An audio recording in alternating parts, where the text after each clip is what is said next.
gathering for tough talks on climate change at COP28 in Dubai. But what about common ground when it comes to the phase out of fossil fuels? We'll take a look. Plus, the European Union is looking to stiffen penalties for environmental crimes. And artificial intelligence and agriculture. We'll explore how the technology may be able to help farmers cope with climate change.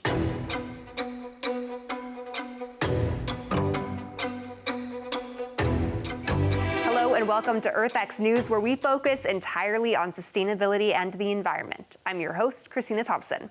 Let's take a look at some of the biggest headlines facing our planet today. Tense discussions happening at COP28, specifically on the fossil fuel debate, to phase them out or not to phase them out. And on that note, many were outraged at the home of this year's conference, the United Arab Emirates, as they are one of the world's biggest oil producers, yet hosting the negotiations. Now, the leader of this year's conference, Sultan Al Jaber, has had his motives and his support for balancing renewable energy with the continued use of fossil fuels called into question. Allegedly, an internal document obtained by the Center for Climate Reporting and the BBC showed that UAE's COP team was told to promote oil and gas deals on the sidelines, something former Vice President Al Gore was not happy about, saying, quote, "They went too far in naming the CEO of one of the largest, and by many measures one of the dirtiest oil companies on the planet, as the president of the UN Conference on Climate this year." However, Sultan Ahmad Al Jaber still has many high-profile supporters, including U.S. climate envoy John Kerry, who has backed him during climate talks. Now, Sultan even calling on world leaders to work together on fossil fuels and how they play a role in lowering global warming to that magic number 1.5. We must look for ways and ensure the inclusion of the role of fossil fuels. I know there are strong views about the idea of including language on fossil fuels and renewables in the negotiated text. I ask you all to work together. Be flexible. Find common ground. Plus, we also saw the Biden administration pledged millions of dollars to an international fund at the climate summit. The fund is referred to as the Loss and Damage Fund, and its purpose is for developed countries to provide money on an annual basis to developing countries as, quote, compensation for the impacts of climate change. The U.S. promised more than $17 million to the fund. That's according to Axios. The administration says that all payments into the fund are voluntary and not an admission of wrongdoing. Other nations also committed contributions to the tune of $10 million from Japan, $75 million from the UK, and 200 million euros from the EU. Notably, China, the largest emitter of greenhouse gases and the second largest economy in the world, is not part of the fund as it's not considered a developed nation by the UN.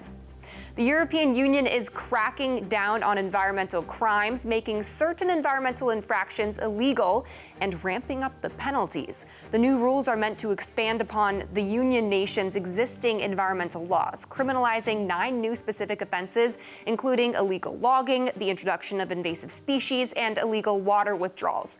Offenders can face at least 10 years in prison. Companies can be hit with fines as high as 40 million euros.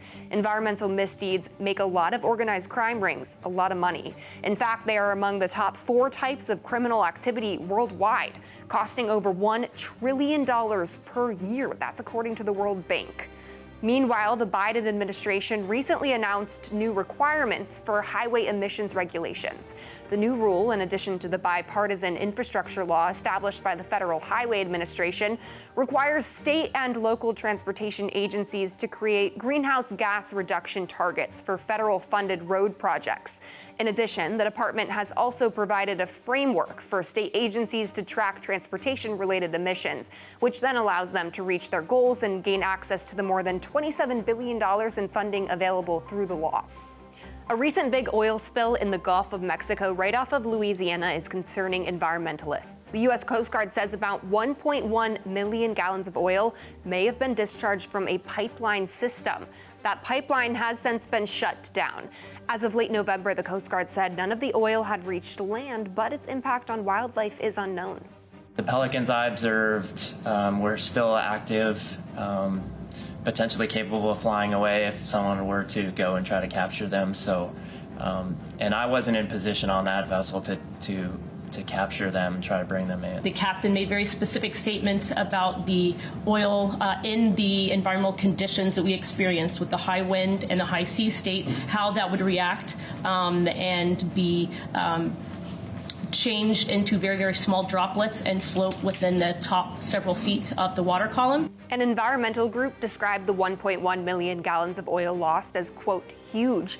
To compare this to the BP oil disaster in 2010, 134 million gallons of oil was released in the weeks following that oil rig explosion. More than 2,000 wildfires have ravaged Brazil's Pantanal, the world's largest wetland, in November, taking an immense toll on wildlife there. One conservation group is taking the time to educate the public on just how detrimental these fires are through informational videos. In the video, the animal rescue group GRAD Brazil lays out the bodies of animals found in just 20 square meters of scorched bush. Given the scale of the fires, GRAD says it is impossible to calculate the number of animals killed. GRAD said around 640,000 acres had burned since the start of November 2023. The area is still recovering from devastating fires in 2020 that scientists said killed at least 17 million vertebrates. Could extreme climate change cause a chain reaction in agriculture that could be felt by everyone? Both heat and drought are causing the grass in pastures to be less than ideal for livestock. It's either not growing or growing the wrong kind, and because of this, ranchers who need the grass to feed the livestock either have to reduce their herds or pay for supplemental food sources. Add this to the long list of costs piling up for farmers, ranchers, and consumers across the country. How will you feel the impact? Well, beef prices are expected to rise even more through 2024 into 2025. So that cheap burger you like to eat, it might not be so cheap for much longer. But there is still hope. Many groups are banding together to test new ways to develop grasses that can withstand the weather variants. But finding one solution that can work across diverse ecosystems, that's certainly a challenge. Some traditional California apple farmers may have the secret to the juiciest, most delicious apples. Plus, their farming technique is low maintenance and good for the environment. It's called dry farming, which means they essentially grow entire orchards using no extra water, only what falls naturally from the sky or that already exists in the soil. This technique is especially effective in states like California, where agriculture makes up about 80% of water usage. If conditions are right and the location is appropriate, dry farming allows for smaller scale productions to turn out a great product while drawing less on the natural resource. Environmental specialists say there are both pros and cons. For example, dry farmed produce tends to be smaller and harvests are less bountiful, but producers claim the product lasts longer and tastes better. Artificial intelligence is helping farmers to grow more cost-effective harvests. A company out of Silicon Valley created the startup Climate AI. The AI technology helps farmers cope with the warming temperatures and climate change by assessing any location's climate, water, and soil conditions, and forecasts for growing crops in the area over the next 20 years. The technology was first tested with tomato farmers in India. The farmers originally were planning to plant seeds in an area that the AI simulations predicted would decrease yield by about 30% in the next 2 decades. Thanks to the AI, they were able to change their plan and predict the best seeds and locations for the best harvest. One of the founders says that AI is a powerful tool to speed up and improve the solutions for climate change. The Journal of Climate Change Economics just published 2 new economic opinions on how to hold global climate temperatures to 1.5 or to reach net zero. Both studies came to the exact same conclusion, that climate change policies are expensive and ridden with subsidies. They suggest the costs far outweigh the benefits, and the money could be better spent ramping up investments into cheap, low-carbon technologies that can compete with and even replace fossil fuels, just to name a few points made. Damage from climate-related disaster, they say, is shrinking, and delivering on the Paris Accord will cost between 8 and 18% of the annual GDP by 2050 and 11 to 13% by 2100. Now, that's pretty expensive. The studies argue that the anticipated policy costs will be so much higher than the anticipated benefits throughout this century and into the next. They both state that investing in energy innovation is the way to go. For example, ramping up research and development into low-carbon technologies to innovate green energy that will be cheap enough to outcompete fossil fuels. That would protect the economy and ensure that clean energy's adoption not only in rich climate-concerned countries, but in places like China, India, and Africa. People are dying of heat-related illnesses at a far faster pace than ever before. Before the situation becomes even more dire, countries partaking in the UN's annual climate summit are forming a plan to save lives and the planet. Correspondent Mike Carter explains. Countries participating in this year's UN climate conference have a dilemma on their hands: how to cut back on the increase in heat-related deaths as the world around us warms. Global inaction on the climate crisis will lead to a four-fold increase in heat-related deaths, according to a new study by over 100 researchers from around the world. Humanity's fight to curb climate change is failing. Heat-related mortality of adults over 65 years of age, a very vulnerable age group, have increased by 85% since the 90s alone. And we now know that more than half of that increase wouldn't have occurred if temperatures hadn't increased. So we know that it's climate change causing this today. COP28 is dedicating one day to the health effects of climate change. Spain was among the southern European countries hardest hit by the heat wave this year, and they have some ideas for how to help. Some scientists say it's time to offer solutions that have been locally tested, like the climate shelters that were set up last summer in Barcelona, and governments applying protocols to manage risks such as working outdoors in high temperatures. Reporting for EarthX News, I'm Mike Carter. Mike Carter, thank you. Coming up, some new regulations proposed by the EPA are sparking a debate over electric reliability. Stay tuned, we'll discuss.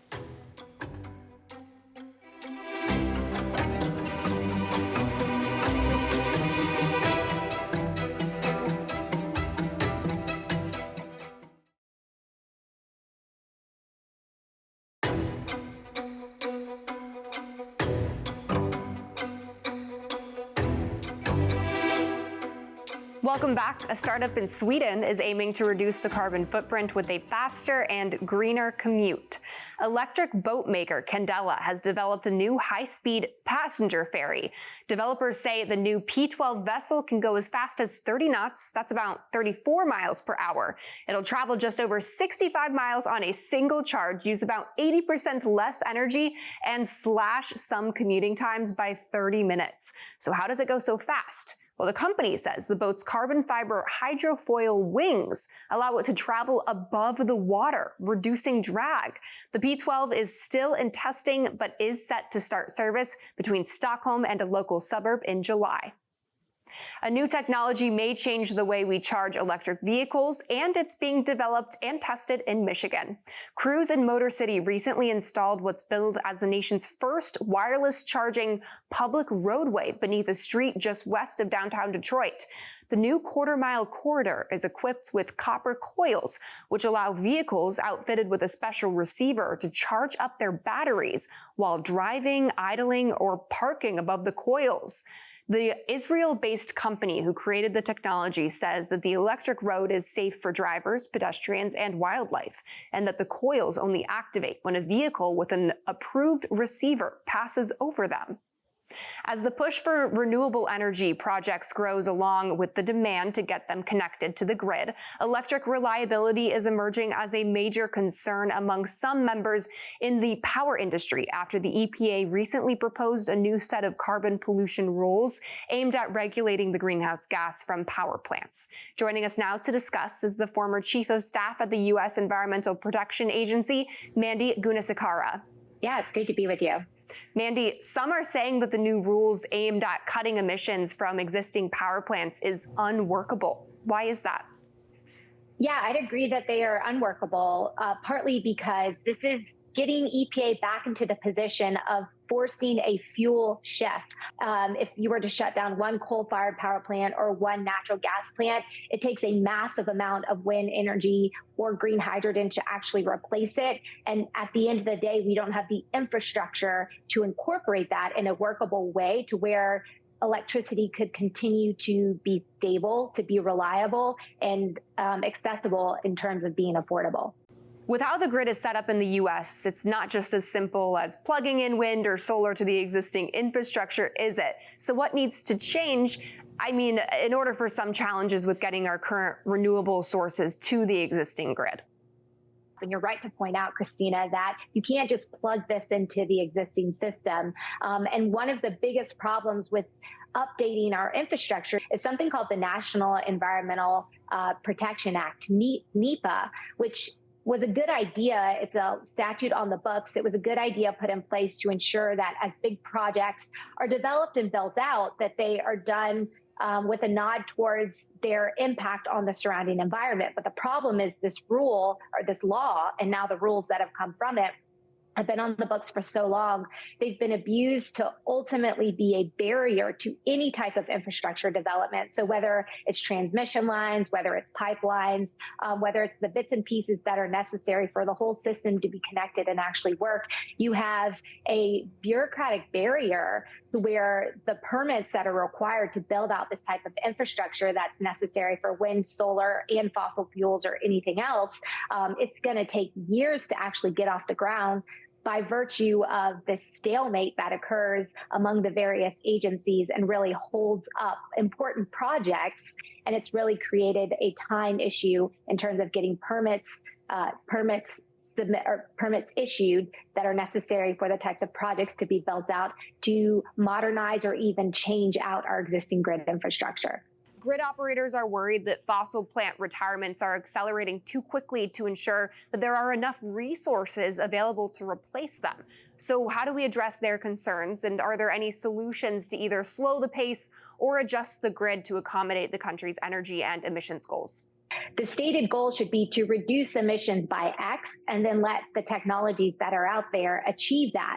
Instead, they're saying we want to reduce emissions by X and then you can only use XYZ technologies to actually achieve it. And that is what's proving unworkable. So the better approach is more balanced regulations based off of existing technologies and letting the technologies that can deliver the energy we need while achieving the emissions reductions we want to proliferate on its own. Wind, solar, and some of these other new renewables, there's a role for those type of technologies, but because of physical limitations, they can never provide baseload energy that is most important for providing the stability and the efficiency requirements that we all ultimately want. So it's a more balanced approach to regulatory requirements. It's getting out of the way of picking winners and losers and trying to force technologies into energy roles that they are ill-equipped to achieve just by virtue of basic physics. Mandy Gunasekara, thank you. Thanks for having me, Christina. Coming up, volunteers work to spruce up an ancient woodland in the UK. Stay tuned. That story is just ahead.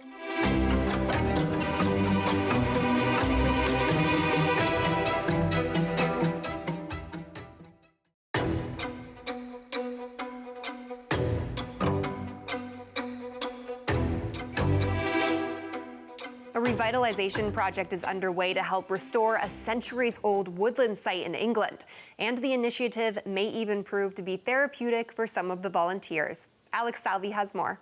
With the unrest in the world, it's easy to lose sense of hope, to think that sanity is slipping away, to feel powerless in making meaningful change. Whether the turmoil is caused by mankind or nature, there are some problems that feel out of the control of any one individual. It's a feeling that applies to the climate, with 2023 on track to be the hottest year on record, having effects on ecosystems around the globe. The ancient woodland in Luton, England is no exception, being reduced in half since the 1940s. But the Wildlife Trust organization isn't going down without a fight, organizing volunteers to try and prevent the forest's demise. Our sites and those of so many other landowners would not be in the good condition they're in without the help of volunteers. I know that we have hundreds signed up. We don't have hundreds at every session, but some sessions we have 20, 25 people come along to help us. Nearly 1 million members and 35,000 volunteers take part in projects around the country, putting actions behind their words. They've improved water quality in rivers and streams, restored over 100,000 acres of wetlands, and are turning their attention to Luton. Their work includes planting trees, cleaning up brush, and trimming back weeds and roots to allow the growth of new saplings.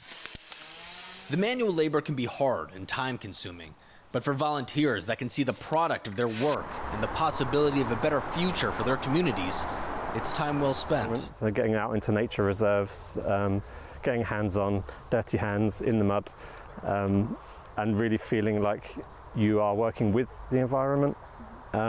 It gives people a connection to their area. They can come back and see the tree that they planted years ago has grown, and feel the positivity from that. The activity brings well-being to the environment and those involved. Volunteers range from young to old, and while the work is physical, it's not overly exhausting, meaning it can also be a safe form of exercise. Participants can come out to the woods on their own time and plant trees at their own pace, making the hobby a flexible and rewarding one. And for many people, the activity is serene, a getaway from their problems, especially knowing they're also investing in their futures. Helps to bring a lot of positive energy, stuff we don't really have around when talking about the environment. But then there's also the benefit you bring to the environment, maintaining and just creating that space for nature to thrive, really. The Wildlife Trust and its members know they're playing a small part in addressing a much larger issue. But knowing there are others around the world who share their same outlook, they find comfort in knowing they're making steady progress and not tackling the problem alone. For EarthX, I'm Alex Salvi. Alex Salvi, thank you. And before we leave you, one of the world's rarest rodents has been seen on camera for the first time. The critically endangered giant rat was photographed by cameras set up on the remote South Pacific island of Vangunu in the Solomon Islands. That's according to the University of Melbourne. The long mythical Aromus vica is able to grow as large as a human baby with teeth big enough to chomp through coconuts. The species was only discovered in 2017 when a single ginormous rat was seen, but not photographed on the island, which remains the only place it's ever been spotted. That's all the time we have for this edition of EarthX News. Please join us again next week. I'm Christina Thompson.